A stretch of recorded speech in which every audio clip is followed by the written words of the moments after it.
We're back with part 2, Bobby Jamieson. Totally different day. No, sure it's different. The hair's the same. The hair's the same. Yeah, okay. Not going to see it this long again for a while. So let's just get right into it. You preached a sermon series at Capitol Hill Baptist through the book of Ecclesiastes, after which you received some pretty strong encouragement to turn it into a book? Well, kind of. The congregation did respond to it super warmly. It really seemed to resonate with people. It went right through me. The book just like, you know what I mean? It was like gave me chills. Like diarrhea? Oh, okay. Gave you chills. Okay. I don't know. I mean, yes. Like preaching it really rocked you. Yes. Yeah. Yeah. Emotionally, spiritually, intellectually, it was heavy. What made you want to preach Ecclesiastes? I was working through I was going Old Testament, New Testament. I was working through different genres of scripture. I was trying to preach something kind of different each time. And I thought, I was preaching 12, 13 sermons a year. So I thought, I can get through it in about a year, do 11 or 12 sermons. So you weren't being moved by it in your devotionals and thought, I definitely do this. Not really. I mean, I had a hunch like, this could be good for a DC congregation of a lot of people who are still sort of on the generally upward arc of their life, young-ish congregation. I actually planned to preach it for the beginning of 2020. And then COVID happened and it blew up all of our plans. I was going to start it in 2020. Yeah. The Lord's got a sense of humor on that one. And then I wound up starting it. We had some disruptions. We did some other teaching and kind of shorter meetings. And then I actually started it January 1st of 2021, which for our congregation was still a very displaced time. We were meeting at a church like a half hour away. We couldn't be in our building. So it was a weird time, which was both hard emotionally for like in a hard season for people to deal with a hard book, but also I think really resonated extra during a time that was more disruptive for people. So yeah, I guess I got some encouragement to do something with it, but it was honestly more just wanted to keep hanging out with the book. Like it was the most intense experience I'd had of preaching a book, getting to the end and not wanting to be done. I don't know. Wow. You get to the end of Philippians and you're like, that's sweet. That's encouraging. Okay, moving on. Yeah. I got to the end of Ecclesiastes. I wanted to go back to the beginning. So I just wanted to stay with it. That's so funny, man. When we interviewed Brian Borgman on his book on Ecclesiastes, he said that it's the one book he just has to keep going back to. He keeps peeling more and it keeps peeling him. Yeah. Yeah, which to me seems a little weird, but I don't know, man. If I tell someone in my congregation I just can't stop reading Ecclesiastes, just ask if I'm okay. Yeah. Okay. All right, let's start off with the easiest question and we'll move from there. Okay. What is happiness? What is happiness? That's the $1 million question. That's the hard question. And can we ever truly be happy? Yeah. I think Ecclesiastes has kind of a multifaceted answer to this one in the sense that it does show us how to rightly enjoy daily good gifts of God, work, food, marriage, all these kind of daily small things that when you see them rightly and you're not idolizing them, you're not putting all your hopes in them, you're not wrapping your heart around them, they really are good. And they really do contribute to our happiness, our satisfaction, our enjoyment.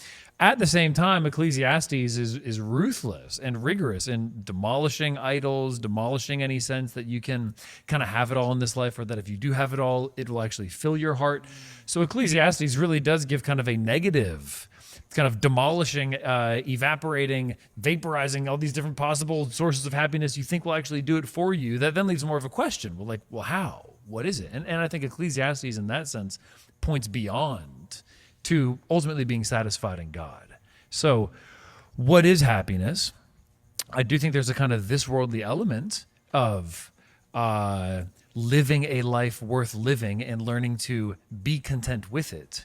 That is not in tension with, but is not the whole story. The whole story you have to go beyond and say, like Augustine, you have made us for yourselves and our hearts are restless until we find our rest in you. Only delighting in God forever can fully and finally satisfy you. Do you know who Jay Budziszewski is? Yeah. Yeah, he's got a pretty good book. I actually thought about that book while I was reading. You going didn't read on the journey footnotes, did you? No, I didn't. That book. I didn't. How and how not to be happy? Yes. Yeah. He just turns over every rock and he's like, I bet you think it's this. Nope. I bet you, and then he finally gets to the It has a very Ecclesiastian structure. Yes. It's a good book. What's funny is it's just a popularization of his commentary on Aquinas' treatise on happiness. Did not know that. Look at that. Is he a Roman Catholic? Yeah, he is. Yeah, that's what I thought. Okay. Yeah. All right. So we got happiness. Yeah. We know what it is. we can have it. Okay. Yeah, sorry, we should start with the title of the book. The title of the book, Everything is Never Enough, Ecclesiastes Surprising Path to Resilient Happiness. I think that's the subtitle. Yeah. What an incredible, how did you get that approved with your editor? Everything is never enough. They liked. I like that. I was committed to that. Okay. And there was kind of a negotiation back and forth. You know how it is working with publishers. Yeah. I'm pleased with the subtitle. Yeah. That's good, man. Brother, it's such a good book. One of the things that I like about it is that you have all these different word pictures that help us make sense of what sometimes feels like a messy book. So the book as a whole. Yeah, the book as a whole. It's just it's a lot. Yeah.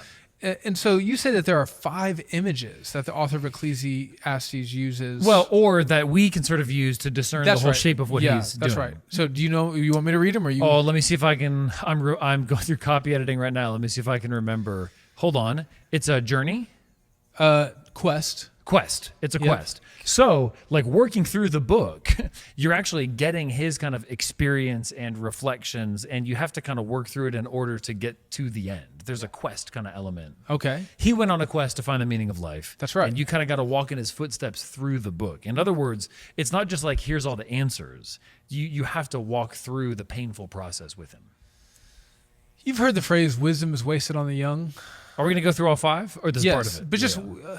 I'm thinking about the benefit. Or wisdom comes too late. Yeah. So like you said that you were excited to preach about this book to a congregation that largely tilts young, that still has this journey left to go. And what your hope is as a pastor is that they'll go on this journey with Kohelet, if that's what you want to call him. Yeah. And that they will get the wisdom that he has accrued. But very often you can go on the journey and not accrue any of it. Yes, and it's kind of like, here's lessons he learned the hard way that he bakes into this kind of narrative and reflection, and that you really can go with him on this journey and gain wisdom through it. Thinking about Paul saying these things were written down for you, as an example to you. Yeah.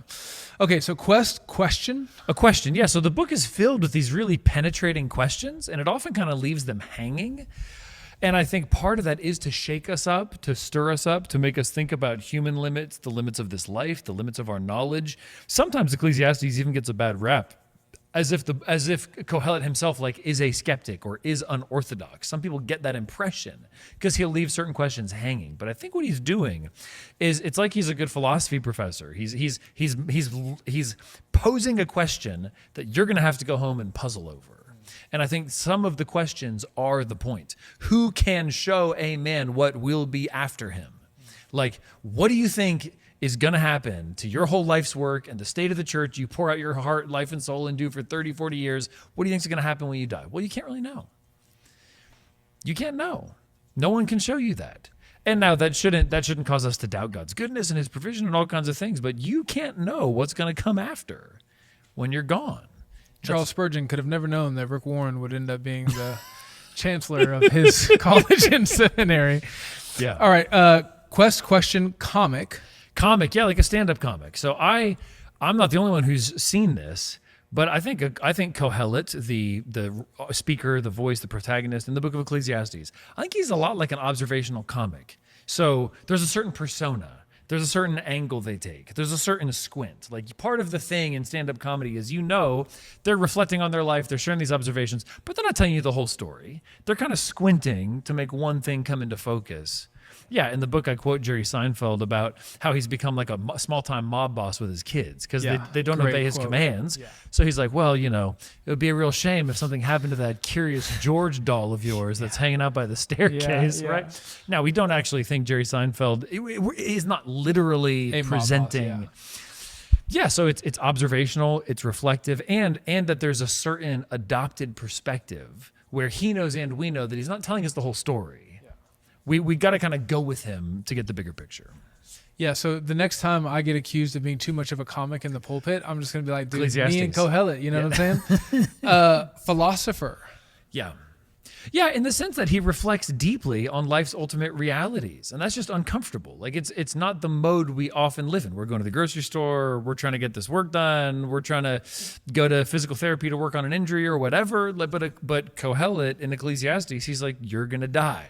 He's like rubbing your nose in it. He's rubbing your nose in it. He's rubbing your face in it. He's rubbing your face in the sort of ultimate dimensions of your existence. The incapacity of earthly goods to satisfy you, the uncertainty of wealth, how kind of the downsides too. Like he's showing you the downsides of wealth, the downsides of being successful, the downsides of getting everything you could possibly want and finding out it doesn't satisfy you. So in that sense, it is philosophical in that it's wrestling with ultimate meaning. It's wrestling with, is there a meaning in this life?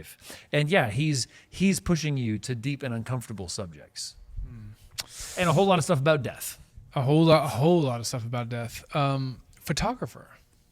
Yeah, photographer, in the sense that a photographer, in framing up an image, is only ever capturing a part of it, and it's a deliberately framed part. And a photograph is like a partial relic. You know, it's not giving you the whole living, breathing 3D thing. It's captured a moment in time. And so in that sense, what I mean by that is Ecclesiastes deliberately gives you these kind of snapshot reflections, kind of looking at something from one angle, then another angle to another angle. And he's kind of pivoting without always telling you what he's doing. He's kind of looking at stuff from different angles, and you have to figure out and go, wait a minute, he's kind of looking at the same thing, but now he's looking at it from the opposite side. It's like he took a picture on one side, went around the exact opposite side, took a picture of the same thing. He's giving you kind of snapshots. It's not like a symphony or something where it develops and it's all smooth and you can hear this part. It's more separated. You have to kind of wake up and go, oh, wait a minute. Now he's doing something totally different than he was like 5 seconds ago. Did you come up with these? I put all 5 of those together. The photographer is borrowed from a different author. Philosopher is kind of a common observation. The stand-up comic thing I came at individually because I was listening to the audiobook version of Seinfeld's career retrospective, Is This Anything? Yeah. And I was like, man, he sounds so much like Kohelet. It's just crazy. I love that you love Seinfeld and that you do audiobook. That one was so good. I read it and then I did the audiobook. Have you read that? No, but I did Steve Martin's recently. You should check that out. It's fascinating to see Seinfeld put so few words on a line. Like you can see how small the thought is and how it has to like develop. It's fascinating to see it on the page. Yeah. I'll check it out. Add it to the list. Yeah. Okay, moving on to the next word picture. You say that Ecclesiastes is like a view from a 3-story building. Yeah. And that's kind of how you structure the book. The whole book. Yeah. Yeah, so that one is original, although there's a scholar, Andrew Shedd, who I got part of it from. But yeah, it's kind of like, imagine a building. And so Ecclesiastes is tricky. It does not have a super clear literary structure. The first half, roughly, is kind of his quest and its results. The second half, roughly, is more like wisdom, teaching, and reflection, kind of like Proverbs. Okay. But it has a pretty loose literary structure. But what I'm talking about is the kind of conceptual structure. Like, how do we represent the thought of the whole book? It's like a 3-story building. From the ground floor, like if you were we're filming in this church, if you were just to look out at ground level, well, you would see the landscaping, you would see the house across the street. What you would see is real, but it's limited by like the line of sight, the visibility. And what I would assign to the ground floor, the first floor, is everything related to what Kohelet pronounces the judgment of hevel, absurd. I take it that absurd is the best translation. We can get into that if you want to. But what's often translated vanity or meaningless, fleeting. Mist. Yeah. Mist, vapor. That's right. That's what the word kind of literally means or has its roots in. That life is fleeting, that life doesn't do what you want, that it's here in an instant, gone in an instant. That's what you see from that ground level. Now, that's true. Everything in this life is going to disappear. You know, if there's not some radical intervention, my degenerative disc disease in my lower back is only going to get worse. A friend asked me that. She's like, oh, so is it only going to get worse? Probably until the resurrection, And what you see on that ground level is true. It's depressing. You know, a mutual friend of ours, when I was writing this book and kind of reflecting on different things in my life, he's like, oh, you're on the ground floor, aren't you? We're at level 1 Ecclesiastes, Bobby. We're on the ground floor today. But Ecclesiastes does go up to a second floor. Okay. So a lot of the book, he's saying stuff is hevel. He's saying it's fleeting, vaporous, disappears, absurd. There's also a second story. In the second story, he's looking at the same stuff. Work, food and drink, marriage, sex. But he's saying all this really happy stuff about it. There's nothing better. You should enjoy the wife of your youth. Enjoy the wife of your youth. Yeah, you get this in chapter 2. You get it again in chapter 5. You get it in chapter 8. It's this repeated refrain. These famous statements. They often get called carpe diem, kind of seize the day. It's really more like receive it as a gift. And he calls it a gift of God. He says there's nothing better. This is what God has given for man, to occupy him and keep him, busy in his heart the few days of this life that God has given him. There's a genuine rejoicing in these things that are about to disappear. It's a genuinely different perspective on it, which is why I'm saying it's kind of like, well, climb up the stairs, go to the second floor, you see farther. You see something different. You're looking at the same stuff, but it puts it in a new context. The third story sort of goes way up and scrapes the heavens. It's just these few fleeting glimpses of a life beyond. Ecclesiastes talks about final judgment.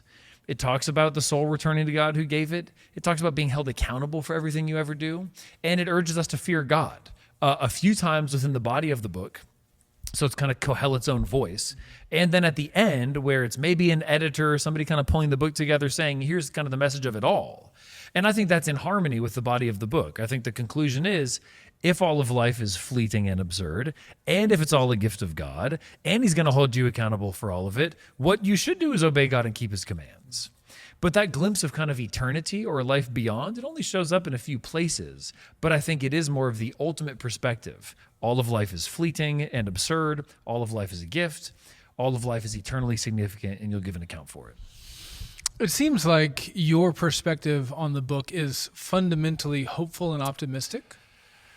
Would you correct that? That's an interesting question. I would say that my perspective on the book is that we have to let each of those three contributions sort of stand in their own right. Now, the most material, like which story gets the most verses? The ground floor, the absurd floor gets the most. Yeah. Hevel gets the most. Yeah. The gift refrain that comes in 7 times, well, that's still prominent, but it's a lot fewer. And 7 is the number of perfection. Come on. There we go. And the stuff on fearing God and judgment is only a few little glimpses. So I would say the overall tone or force of the book is more deconstructive than reconstructive. There's more effort given. There's more work done on the demolition front. So I'm a little leery of readings of Ecclesiastes that make it like too happy or too positive. The main thing he's doing is blowing up all our hopes of happiness. That's still the main thing. Hopes of happiness in this world. Yeah. But then he rebuilds a certain hope of happiness in this world. Yeah. And he points kind of enigmatically beyond. So I think there is hope in Ecclesiastes, but I think the sort of the way it beats us in the wrestling match, like what it's doing, is it is more fundamentally a judgment. But then there's also hope. You got to let all three stand. I guess I was thinking about this. I kept thinking about boot camp when I was. But my publishers, this is a book about happiness, and we want people to buy the book because it's about happiness and it'll make you happy. It's hopeful. It's hopeful. It is hopeful. It's chicken soup for the depressed soul. T.S. Eliot says the naked statement of a difficult truth has a certain cleansing power. Yes, you quote that in the book. Yeah, and that's very good. I think that's part of what Ecclesiastes is doing. But I kept thinking about my time in boot camp.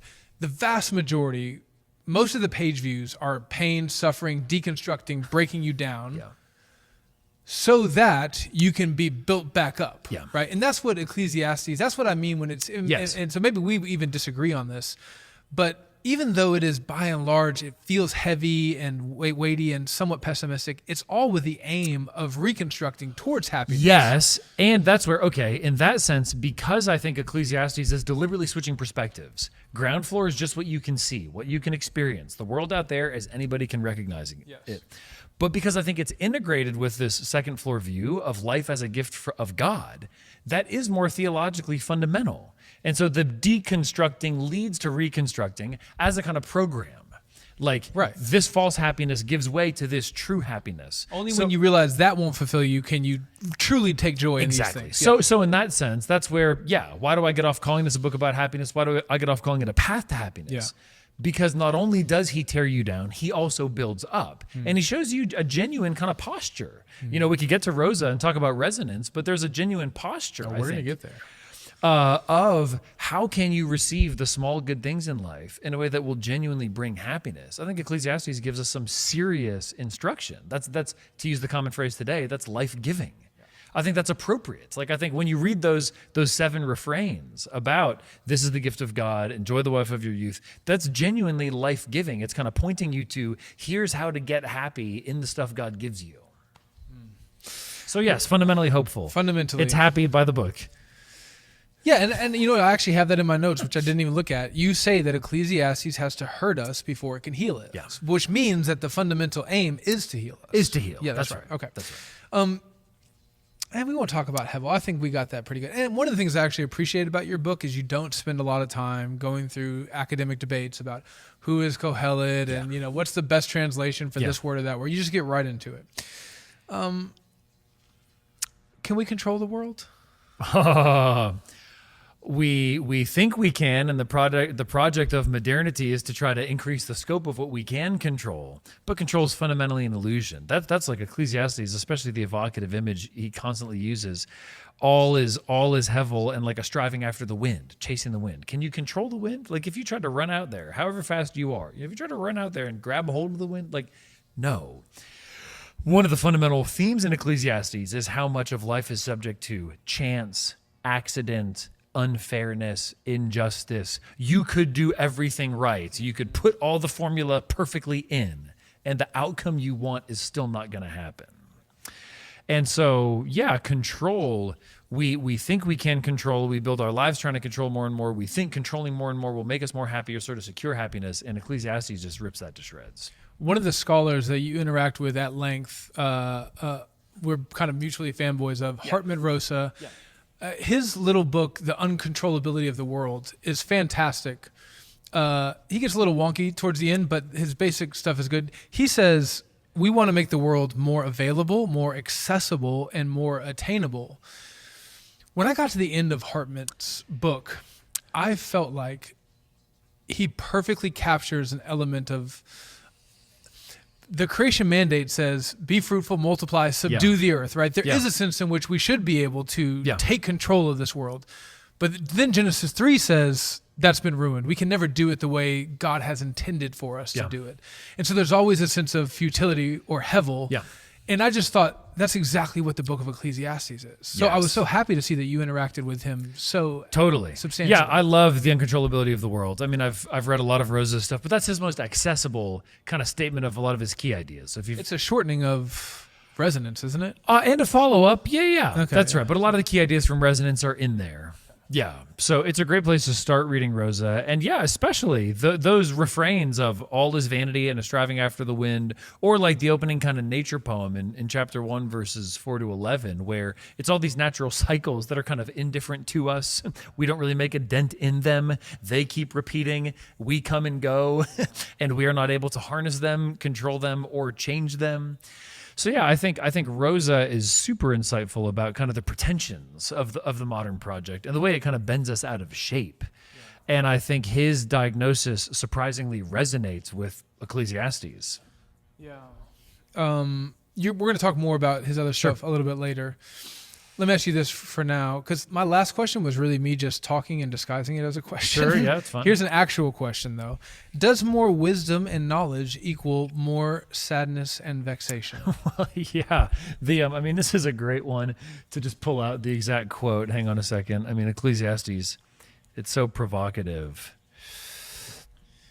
He's a provocateur. He is a provocateur, but I think he's earned it. I think he's the GOAT provocateur. Yeah. He's the all-time. A lot of guys are out there trying to do it. They shallow. Haven't earned it. Yeah. Nobody, and there's not even like a Jordan LeBron kind of debate here. Like he's the GOAT provocateur. Well, there's Socrates, anyways. Yeah. He says in chapter 1, verses 17 and 18, "And I applied my heart to know wisdom and to know madness and folly. I perceived that this also is but a striving after wind.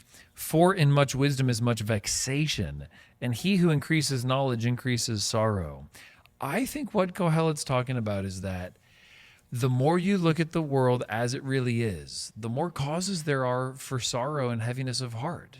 Like the more you learn what's really going on over there, the more it's going to weigh on you and maybe keep you up at night, or you know what I'm saying? Like insert social media, right? More of the world is coming into focus for us, and it's a lot for our hearts to bear. Yeah. Now the tricky thing is he's even using the biblical word wisdom. In much wisdom is much vexation. And I think what he's saying is that even being wise in the sense of having accurate knowledge, even if you can understand its causes, etc., it doesn't necessarily bring change. It doesn't necessarily improve your or others' situation. And so it can add a kind of burden. Now you're carrying a burden you didn't have before, and there's nothing you can do about it. There's a fundamental impulse in us, especially in light of the Modernity Project, that says if I can understand it, it'll be better. I can fix it. It won't hurt as bad. Maybe I can stop it.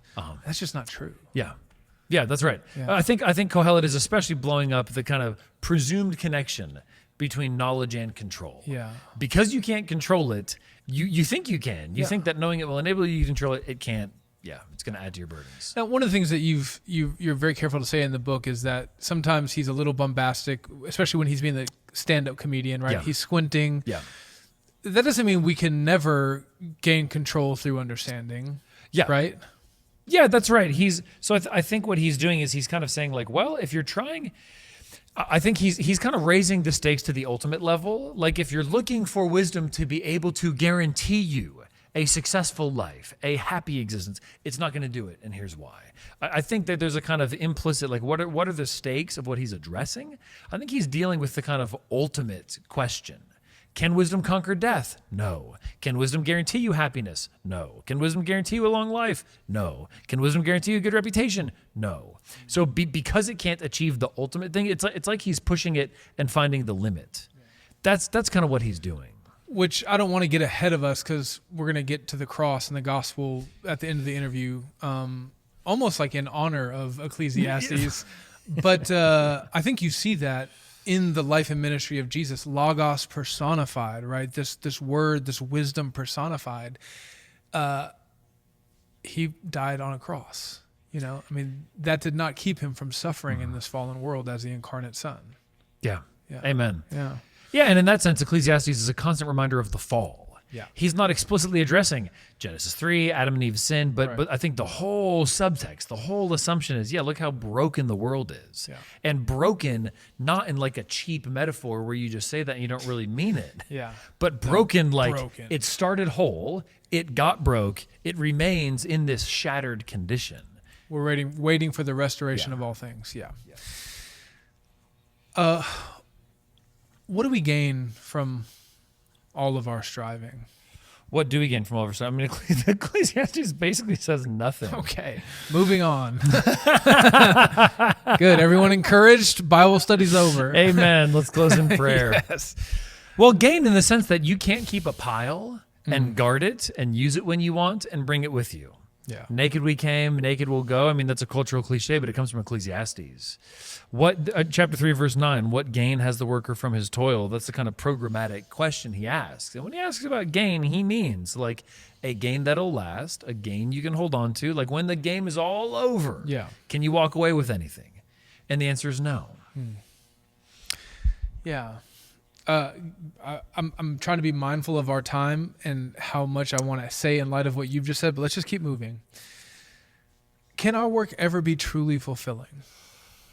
Ooh, well, it depends. I mean, do we have to stay in part 1 of the book? We go to part 2? You can do whatever you want, brother. Part of the challenge in writing this book was that just like Kohelet does, I have to I discipline myself to sort of come at it from the Hevel perspective first. You do, yeah. And the gift perspective second. Yeah. And it's some of the same stuff, right? Like there's basically, the first chapter on work in my book is basically how if you worship your work, it'll devour you. And more and more Americans are trying to worship their work. Is where we're trying to find meaning, transcendence, community, fulfillment. And so if you are just trying to get kind of work to live to work, like that is your main source of satisfaction, it is going to devour you. Now, it might work at first. Right? It might deliver on some of its promises. There might be some enjoyment. There might be a kind of high from the status and from all these different things. But it's not going to last. It's not going to work in the long run. It's not going to fully satisfy you. That ambition to kind of have your heart filled by work, that has to die. That has to be crucified. Like there is kind of a crucifixion and resurrection structure to Ecclesiastes ethics in a way. All the super dark stuff, 2:18, I hated all my toil in which I toil under the sun, seeing that I must leave it to the man who'll come after me. Or in chapter 2, verse 32, all his days are full of sorrow and his work is a vexation. He's talking about a successful person with all these business enterprises, days full of sorrow and work of vexation. There has to be a kind of death to self, death to ambition, death to trying to have work fill your whole heart. Now, on the flip side, if you learn to treat work not as a gigantic god, but as a small good, there can be genuine satisfaction in it, even in repetitive toil. It is a gift. There's all sorts of ways that it can be rightly and joyfully fulfilling, but in a qualified, not an ultimate or absolute sense. And some of that depends on your circumstances. Some of that depends on, the character of your work. Certain kinds of jobs have way more potential for enjoyment than others. But Ecclesiastes still uses the verb toil in a positive sense. Toil that still involves hardship, repetition. Even jobs that are more toilsome can be enjoyable if you recognize they're a gift from God. And every moment of working in it is a gift from God. I'm inclined to think, in light of the fact that work is a pre-fall gift from God, that there will be work in heaven. And that whole section got me wondering, what is it going to be like to work without toil in heaven? Yeah. I look forward to it. Me too. Should we pursue pleasure? Should we pursue pleasure? Well, we kind of, on one level, we kind of have to. It's how we're wired as creatures. But Ecclesiastes, one of the most striking things in his kind of narrative in the beginning is that he goes all in on pleasure. He has this huge catalog of all the pleasures that he kind of soaked into the full. And I do think some people go looking for the good life in pleasure, in the sense of just what can I enjoy? How can I... Hedonistic. Yeah, kind of hedonistic, whether it's food, drinking, drugs, sex, whatever, travel, tourism, living it up, fashion, whatever, any kind of pleasure you can think of.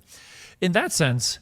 Ecclesiastes, has a pretty striking exploration of it in chapter 2, and he ends up saying it's vanity.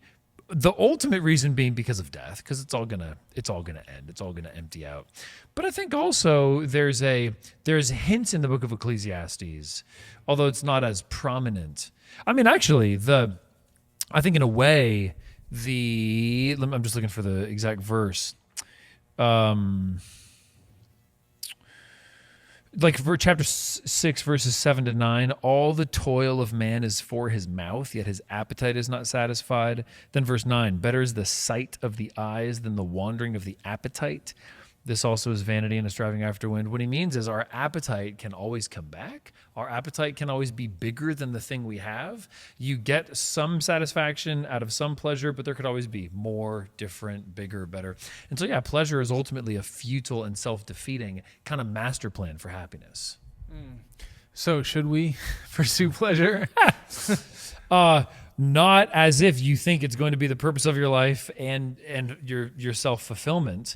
At the same time, although I don't think Ecclesiastes exactly uses the word pleasure, there's if you look at chapter 5, verse 19, everyone also to whom God has given wealth and possessions and power to enjoy them and to accept his law and rejoice in his toil, this is the gift of God.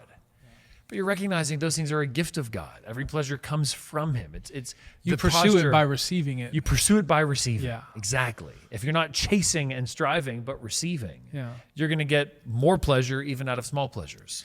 And to move a little bit ahead towards second level, yeah, I think one of the key insights that I took away from your book that's even affected my practical, my day-to-day life, is mindfulness in the moment to actually receive. You have this great illustration where you talk about playing in the pool with your children.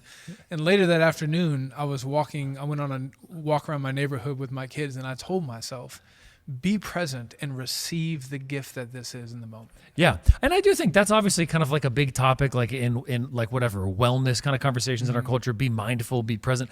But there's a lot of truth in that. And I think Ecclesiastes gives us a kind of a theology of creation as a gift to be received and enjoyed in the moment. Yeah. That's the only time we have. It's like what Luther said. Luther commented on chapter 5, verse 18, verse 19, enjoy the few days of his life that God has given him, for this is his lot. This is the only time we have. Yeah. And there's a certain humility. You can think about sort of deeper roots of Christian virtue, to enjoy this moment with my kids. Well, it also requires humility. I'm not striving or scheming about some next big thing I'm going to be doing. It requires love. I'm attending to them. I'm here for them. I don't have some other agenda. Yeah. There's ways that Christian virtues actually kind of support and give a deeper, what's the word I'm looking for? A kind of better mindfulness. Just to clear up I don't want anyone to watch who's watching this to think that you're an atheist or that you don't believe in heaven. When you say this is the only time we have. Yeah, sorry, within the bounds of this life. Yeah, absolutely, and yeah, and it's a good point. When you start to paraphrase Ecclesiastes, you can sound a little bit like you're only concerned with this life, meaning I can't grasp at the past. Whatever I coulda, woulda, shoulda, I have no access to. I cannot guarantee the future. So when we're thinking about time, here's my out. When I said time, not eternity. Oh, there you go. Okay. This is the only time we have. Eternity is different. There it is. Yeah. This is the only time we have, in the sense that I'm a creature bound in time, limited in time. I cannot hop out of it and go get some back here of something I wish I had done differently. Right. I can't go forward and really make sure. Yeah. So, within the scope of this life, the present moment's all we have. It may be cliche, and weird people on Oprah may say it. It doesn't make it untrue. Be present. Yeah. Yeah. That is part of the positive message of Ecclesiastes. Yeah. For sure. And I think especially because Ecclesiastes is concerned with that wandering appetite, like in chapter 6, verse 9. You could always want something different. What can sap your enjoyment of things God has given you? The problem is not the thing he's given you. The problem is you. Yeah. The problem is you not knowing how to enjoy the thing God has given you. When I hear you say the problem with me, it sounds like that's true. That's generally the case. Speaking of time, you have this great quote on page 44, which I don't know what page it'll be in the final manuscript, but in my manuscript, chapter 7 on time. You say time equally takes and gives, and time never promises to give back anything it takes. Yeah, that's kind of from the poem in chapter 3 where he says there's a time to be born and a time to die, a time to plant and a time to pluck up what is planted. The point of that kind of perfectly matched, balanced poem is that there's something given and something taken, and it all evens out in the end. It's all temporary. Still on the note of pleasure, one of the big encouragers for you to write this book, Matthew McCullough, a mutual friend of ours. Yeah. He wrote a book on death. Yeah. And he has this great thought experiment that I've taken and used on multiple occasions. Yeah. And actually, I don't think it's his. It's probably some French philosophers. The thought experiment about how, if you were given the death penalty, but in the short amount of time before the death penalty, you could enjoy whatever you wanted, What would it be? Women in your bed, sailboats, steak meals, massages, whatever. Could you actually enjoy it knowing that you were soon to die? And then Matthew goes on in his book, and then I think the Bible goes on to tell us that you are soon to die. Yeah. Life is a mist. Life is a vapor. So in one sense, one of the themes that you bring up often from Ecclesiastes is that death is always breathing down our neck, stealing the joy from any possible thing we can enjoy in this life. That's very dark and sad. Yes, it is. And I think one of the big kind of wisdom takeaways of Ecclesiastes is to learn to live in light of death, to learn to reckon with death, to let death teach us wisdom, to let death teach us limits, and that the kind of ways our hearts grasp, as it were, for like an eternal fulfillment, but in this life, death just has to come and chop it all off. We have to submit to that. We have to submit to that kind of death of our overgrown ambitions for what we think we can get in this life. And we're all prone to, living as if we're going to be immortal. I mean, I was talking to a friend who's working as a doctor, and he was just saying he's like a primary care, general practice kind of medicine. He's saying he encounters people just all the time who seem to have been living as if they didn't know death was coming for them. Just day in, day out. He's there in the hospital. And it's as if these people are getting blindsided by the reality of death. So it's not kind of polite in our culture. You got to kind of like joke or cringe a little bit or be a little apologetic. But there is, our culture is definitely a historical outlier for its kind of ignoring death, denying death, marginalizing death, institutionalizing death, sterilizing death, getting it out of the way, out of the picture, out of our homes, out of our lives. So I do think that Ecclesiastes' constant appeal to death is something we need, in a sense, even more than some other people and cultures. I got on a kick maybe 9 or 10 years ago in ministry where I just started talking about death more. Yeah. I just started being like, hey, I know you've basically spent your whole life trying to ignore this fact, trying to put your head in the sand, but like, let me just put this as a reminder, like you're going to die. And it's had some mixed reactions. Some people are thankful, like, man, thank you. I haven't really thought about life that way. But I've also gotten some surprising like pastoral whiplash, like some people who are like, enough already, you know? And I just think it's part of our gospel responsibility to just be putting this reality. Like, you are going to close your eyes one day and open them again in front of your maker. And one example where death as the frame, I think, adds to the kind of power and poignancy of a moment without undermining it would be like the traditional marriage vows, right? Till death us do part. I mean, I always find when I have the privilege of officiating a wedding, part of me, I'm sure you experience this as a pastor, like there's all these bells and whistles and like people are dealing with all this different stuff and you're not always getting people at their spiritual best. They're kind of focused and fixated on all these things.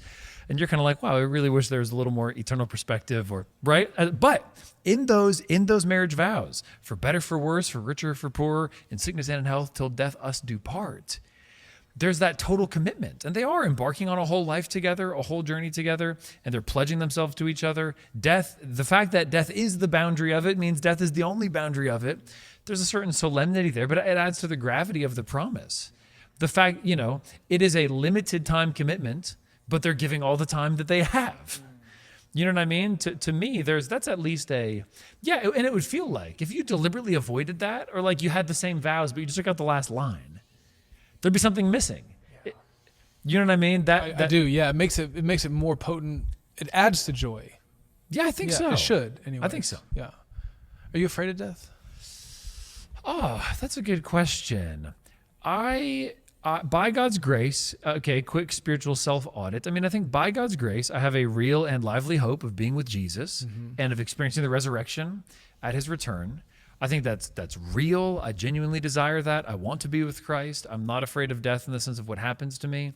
I will say, even having some minor medical conditions, we've been talking about my back, this kind of thing, even very minor in the scale of things, like what people suffer, what people go through. Even then, that's not particularly pleasant, And yeah, my wife has been through some real health crises and came very near to death and was in the hospital for a couple of weeks, and doctors didn't know what was going on. I mean, she was like, one of her takeaways was, boy, that's going to be really unpleasant to have to do that all over again. So I think we're in my flesh, would I love to just, live to a healthy old age, just kind of die peacefully in my sleep in bed? It's sudden. I don't even decline that. Of course. I will say, I do think studying this, writing this, preaching this, meditating on this, it's probably, it's helped. Okay. It's helped. Now, I don't know if it helped with overcoming fear of death, but just the kind of like unavoidable reality. It's coming. Do you fear death? I think I've increasingly come to fear it, which is odd because I don't think my faith has diminished. Yeah. I think I probably ignored death or just wasn't cognizant of it for the vast majority of my life. Kind of that's what it means to be young. You can't see past your nose. Yeah. I think I'm certainly afraid of, or at least weirded out by aging. I think I would have said I would like to just die peacefully in my sleep. This is going to sound a little weird, but after doing jujitsu and being put to sleep on a number of occasions in a fight, it's actually a really weird experience. And I actually don't know if that's how I would like to cross to the other side. Because when you wake up from it, it's like this totally disorienting thing and you don't actually remember it happening. And to me now, that actually seems more scary than being in pain and at least being aware of what's happening. To put a bow on this, the way I think I describe my fear of death, and you get this, you've been in a lot of fights, is when you can tell by my face. I can tell when I was a kid and I would when I was 16 and I would know I was going to go get into a fight with this guy. If I knew I was going to win, I was still afraid. Because a fight is just unpleasant, I mean, even in my most depraved, messed up frame of mind, high on drugs, it's just an unpleasant thing, even if I knew I was going to win. And that's what I think death is like. It's like because of Christ and his finished work on the cross and his resurrection, I know I'm going to win this fight. But man, I don't want to. Yeah. I don't want to do it. Yeah. Okay. Hey, what does it mean that God has put eternity in the heart of man? Yeah, chapter 3, verse 11. He has made everything beautiful in its time. Also, he has put eternity into man's heart, yet so that he cannot find out what God has done from the beginning to the end. Scholars debate how to translate this, but I think that's a good translation of that phrase. I think put eternity into man's heart is exactly what he means. And I think what Ecclesiastes is getting at is that we have desires in us that are bigger than anything we find in the world. We have a yearning for something full, something complete, something of a vast and infinite scale. And so he's put it into our heart, and what comes next? Yet so that he cannot find out what God has done from the beginning to the end. So we're searching, we're looking, we're questing. The eternity in the heart makes us want the big picture, among other things, but we can't get it here and now. We can't get it by our own observation. We can't get it kind of from reading it off the surface of the world. And so I think you could put it like this. Ecclesiastes acknowledges that humans are innately insatiable, meaning we always desire more. And I think the reason for that is because we have the eternity in the heart, according to chapter 3, verse 11, that makes us crave God as our ultimate object of satisfaction, but we don't know what we're looking for. Right. And would you say that it is a gift that God has It's kind of a tricky gift. This way? It's kind of a tricky gift in the sense that here and now, in our fallen condition, it is a frustrated desire. Yeah.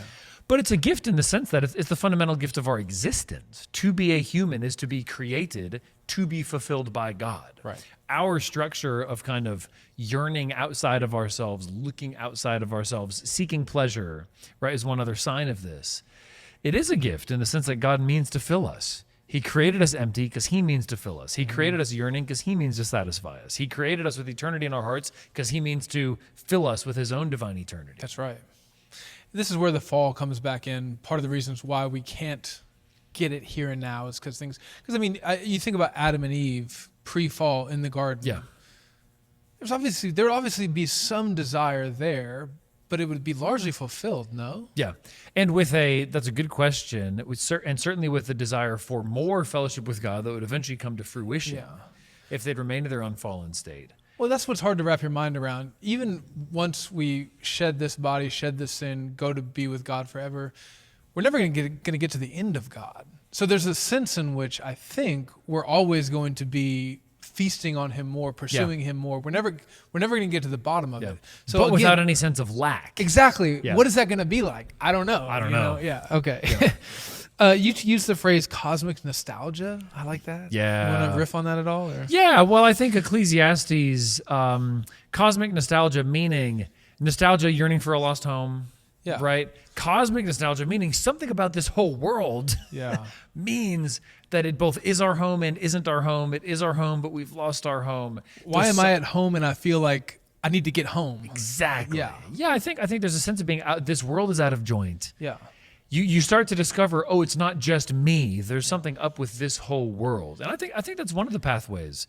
I forget if that's the Michael Chabon phrase from the bit I quoted at the beginning. He's got this lovely essay introducing Wes Anderson's movies. He's a secular Jewish author, novelist, sort of not writes nonfiction too. And I think the cosmic nostalgia is his phrase that I repurposed. I was wondering if you got it from Anthony Esselin. Do you know who that is? I know who that is. You didn't get it from him? I don't think so. I've read some of his stuff. He's got a book on nostalgia.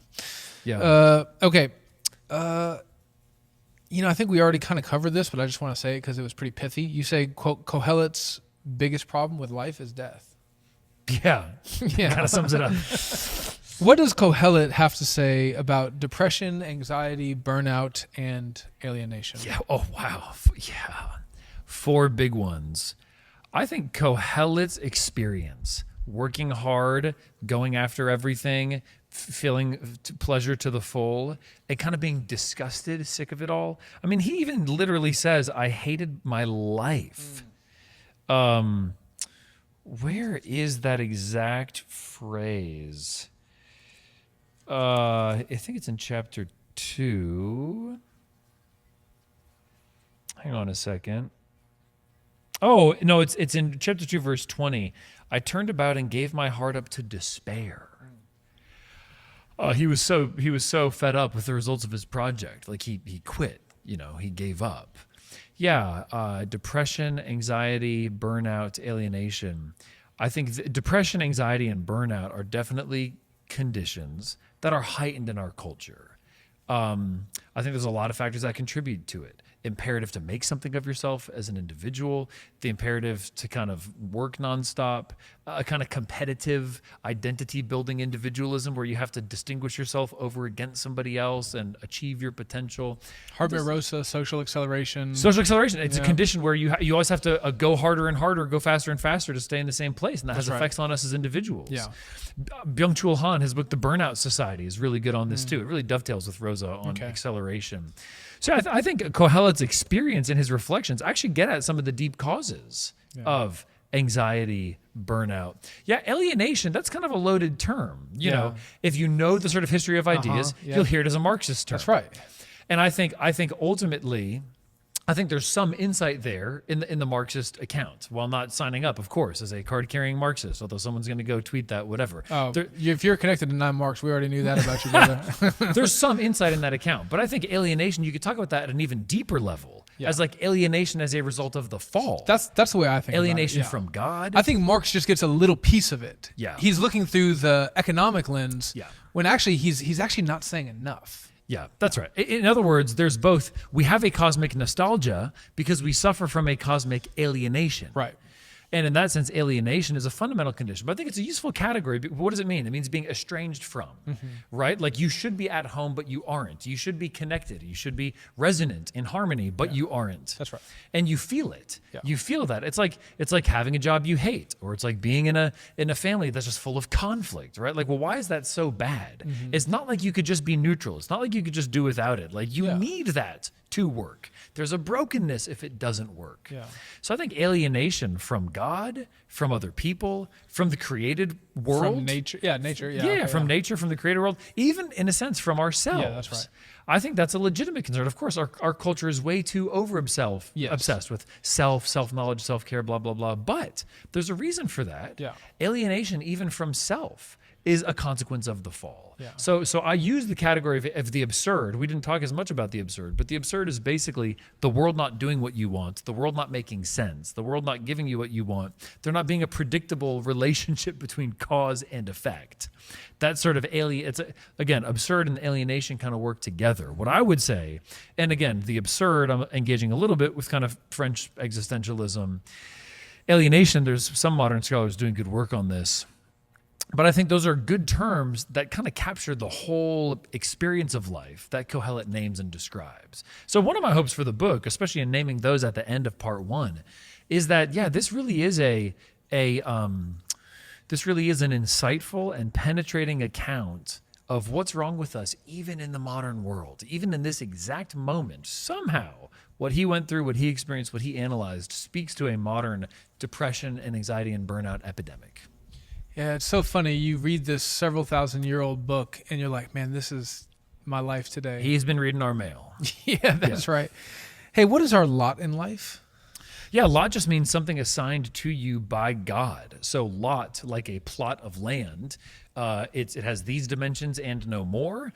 It has these limits and this character. And a lot, that's like a portion. Like, if you're serving up food for somebody, well, here's how much of a portion of food you get. A lot is your portion in life. And it's a common word Ecclesiastes uses in its happy passages, talking about the lot God assigns you. Go on. What am I supposed to say? Oh, I don't. Well, so when I think about my lot in life, I think my inclination is to think in a limited sense. Well, I guess it is limited, but almost like in a negative, critical sense. Like that's just the lot you've been given. Deal with what you got. Yeah. But I think by the time I got to the end of part 2, it felt like, no, like the Lord has given me 2 children. Rejoice in my 2 children. That's my lot in life. You talked about signing up for a career as a pastor, which had a pretty low economic ceiling. Sure. And I've actually felt the pinch of that. Sure. I thought, I'm 37. I'm probably never going to make more money than I am right now, which I'm fine with. Like that's my lot in life. Yeah. Enjoy it. Not to say that I can't ever make more money. I understand. Yeah. Yeah, I think especially when you hit up against some of those more like immobile or inflexible limits. Let's say you want more kids, but you're past childbearing years, or there's like that's just how many kids you're gonna have. Yeah. let's say, and I was talking to a friend who's probably 15 years older, and he was talking about kind of weathering some of the storms of midlife, and he was talking about, just hitting those limits where it's like, this is only as far as my career is going to get. This is, so I think a lot, especially you encounter it more in your life when it's like, this is a hard limit. Yeah. But I think, just one analogy for this would be, there's games like soccer, right? Here's the rectangular playing field, and it only has like 5 rules in the whole game, but the limits are what give the game also its kind of life and substance. Like, because of those limits, you can play the game like this. And I think we often are so used to only wanting to expand our share of the world. There it is. Make it available, attainable, accessible. We only ever want to expand, that we neglect to cultivate the plot that the Lord has given us. Which you say means we must make enjoying a higher priority than getting. Yeah. Yeah. Enjoy what you have and focus far more on that than striving to get what you don't. Yeah, that's right. A big part of Ecclesiastes, you help me see, is just about receiving joyfully what you receive from the hand of God. Okay, this question actually comes from you. Okay, answer my own question. On page 94 of your book, you ask, why is marriage a plank in Kohelet's happiness program, but disappearing from ours? Yeah, so Kohelet commends marriage. Chapter 9, verse 9, enjoy life with the wife whom you love all the days of your vain life that he's given you under the sun, because that is your portion. He really lays it on there, in all the days of your vain life. You gotta love this guy. Can you imagine bumping into him at a party? You're like, so, kids in soccer? He's like, your life. I'm so tempted to preach vain. it as a wedding text. Oh, dude. That'd be awesome. Just spend like 20 minutes just crushing them. All the days of your your life is vain vain. life. And they'd be like, oh, but you got a wife. Yeah, marriage. I mean, I feel like with Brad Wilcox's book, Get Married, this has made a little bit more of a cultural splash lately, recognizing how marriage rates are plummeting. More and more people are living alone and single throughout their life. The percentage of people in America who will never marry is just skyrocketing. If I were to speculate as to why, on both halves, like why is it part of Kohelet's but not ours? Marriage is the foundational institution of human society. God does not intend for all people to get married, but he does intend for it to be a normal and normative institution. It's for our good. But our culture has lost a lot of the kind of confidence of commitment. Whether not seeing it modeled, whether worshiping the God of options, whether living in a kind of insecurity, uncertainty, kind of a mindset of, well, I don't really know who I am. I don't really know what I'm going to be doing. It's harder and harder to commit. And we're not forming people from a young age in the kind of virtues of marriageability. And frankly, of what kind of aspirations. Like it sounds just like settling and like quaint and like cringy to aspire to like really want marriage. It sounds like a smaller good than all of these big flashy degrees, career, status, money, possessions, boom, boom, boom, boom, boom, enjoyment, travel, all these kind of things get a lot more marketing dollars thrown at them, like literally and figuratively in our culture. So yeah, I think there's a whole lot of cultural factors as to why. And it makes a bigger challenge for the church. Without in any way wanting to be unwelcoming towards single people or heartless toward trials and people who have unchosen singleness, but to be able to have a celebratory and positive culture of marriage and gently push people toward marriage as a maybe higher priority on their kind of life list than they're thinking about. You also talk about the good of children, which I appreciated, and you just do what I think humans have done for thousands of years, but it's truly revolutionary today. You know, what's the purpose of marriage? It's to produce family, so on and so forth.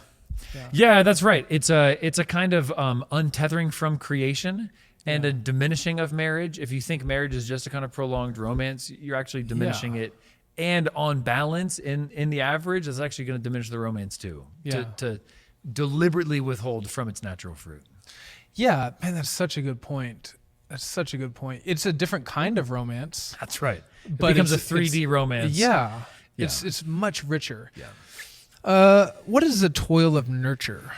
Yeah, well spotted. That's just a little phrase I came up with to try to capture the positive sense of work that Ecclesiastes is after.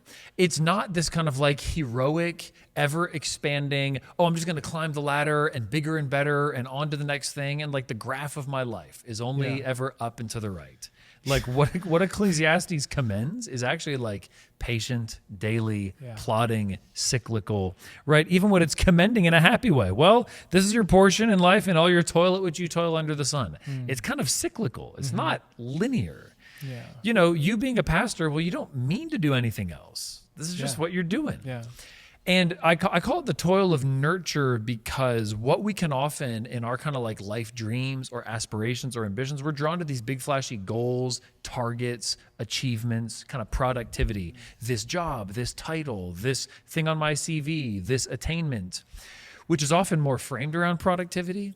But the things that give us more lasting happiness often call for nurture, but whether it's marriage, children, friendship, or even think about relationships in church. There's an element of nurturing, like maintaining, like the little duties of love that help to repair after a fight, or that help to show affection to somebody and you're looking out for them. Or there are these little duties of nurturing a relationship, whether that's more physically, like with a person's needs, or more like emotionally, sustaining a friendship.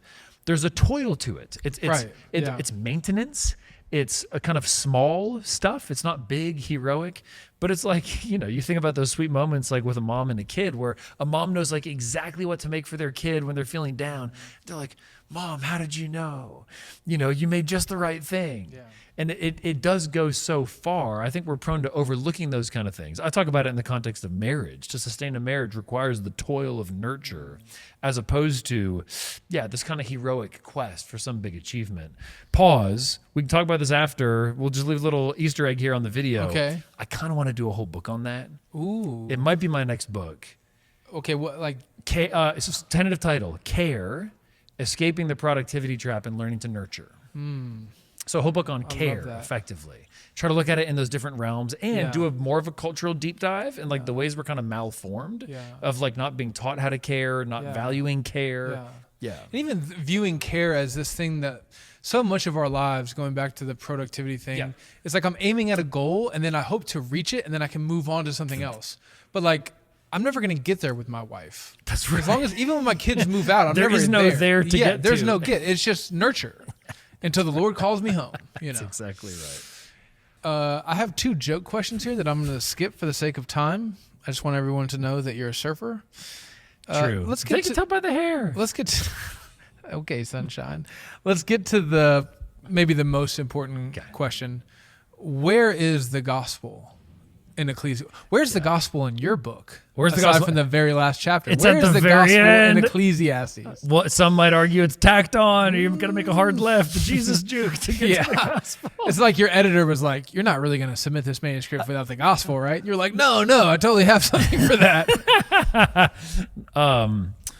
I think the gospel's there as a photo negative. The gospel's there as death, futility, the fall. The gospel's there in the sense of the conditions that render it necessary. Right. I mean, he asks this haunting question in chapter 8. Or rather, it's one of his negative assertions. Chapter 8 verse 8. No man has power to retain the spirit or power over the day of death. There is no discharge from war, nor will wickedness deliver those who are given to it. You don't have power over your own life and death. You can't say when it's going to be. You can't say what it's going to happen. And there's no substitute. There's no discharge from war. You can't enlist somebody else to take your place. You know, hire somebody. Right. And there's no discharge, meaning there's no discharge from that day. You show up and lose that battle with death. And so I think by pointing to the utter limits, the helplessness, the hopelessness, and that we yearn for something beyond, and that God will hold us accountable. He says to fear him. He urges us to fear the Lord. He tells us that in chapter 5. I mean, it shows up in a few places. So the ultimacy of death, the need to fear the Lord, I think, in other words, it's all the conditions. It's everything we need, but without telling us the solution. But even the solution, I think, like you got to it a little bit earlier on. I think even the shape of the solution, right? Christ suffered ultimate futility, ultimate rejection, the ultimate disconnect between what he deserved and what he got. In that sense, the cross is the ultimate absurd. It's the ultimate does not follow. The ultimate alienation. It's the ultimate alienation. from his disciples. My God, why have you forsaken me? My God, why have you forsaken me? Is the ultimate alienation. So I do think I think that there's a legitimate kind of like reading those gospel accounts. I think it's legitimate to look at those dimensions of alienation and say that's part of the fallen condition he endured. He did endure it in a penal way. He did endure it suffering for our sins. But it's also significant that he underwent it. He experienced it. He lived through it. And by living through it in this redemptive, sacrificial, substitutionary way, he thereby exhausted it, undid it, reversed it, triumphed over death, ransomed our lives. So I think the gospel is there. This is the greatest rendering of the negative. It's the greatest rendering of the need and the sort of hopelessness without. You think it's unbiblical, I guess would be the way to say it, unwise of me to say that Jesus is the true and better Kohelet? Well, that's an interesting one. He is a teacher, and he is the supreme teacher, sort of observing creation and telling us its wisdom. Think about the Sermon on the Mount. Yeah. There is a path to true flourishing. Mm-hmm. So Jesus is a true and better Kohelet in the sense that he didn't have any drop of suffering for his own folly. But in enduring and exhausting the world's futility, absurdity, alienation. And even like leading us to see, like none of this is going to satisfy you. Yeah, there's a traditional kind of interpretation throughout the history of the church of Ecclesiastes as a contempt for the world, teaching us to despise the world. And there is a sense in which that's some of what we've been talking about. Ground level, yeah. The ground level. Yeah. By observing it, you learn, don't put your hope in it. Yeah. And so in that sense, Jesus has true and better Kohelet. Yeah. I'm there. All right. Rapid fire questions. Okay. They have to be rapid fire. Yeah. So no pontificating, Yep. Tea or coffee? Both, but coffee more fundamentally. See, that's the exact thing I told you not to do. You just went right ahead and But now your words are over. You're taking more favorite time than sitcom? Ooh, favorite sitcom? Favorite sitcom. Or favorite TV show. You can do that. Does Seinfeld count as a sitcom? Yeah, sure. Favorite sitcom, Seinfeld. Favorite TV show? I don't know. We do dark, gritty cop shows. Oh, okay. If you were trapped on an island and you could only listen to the sermons of one of these men, who would you choose? Okay. Dever, Piper, Keller, Sproul, John MacArthur. Martin Lloyd-Jones. Okay. If you're trapped on an island and you can only have the books of one of those men I mentioned, or you can add DeYoung, who would you keep? Augustine. Okay. Lewis or Tolkien? Oh, impossible choice. Nope. On an island, you only get one or the other. Tolkien, because of just the depth of the world. If you got to live in that world, the depth of it. Since you like Seinfeld and the Book of Ecclesiastes, are you a Cormac McCarthy guy? Yes, but not to that. Yeah. Not to that extent. Okay. Yeah. Mountains or beach? Beach for surfing. Champagne or wine? Wine. Least favorite candy? Ooh.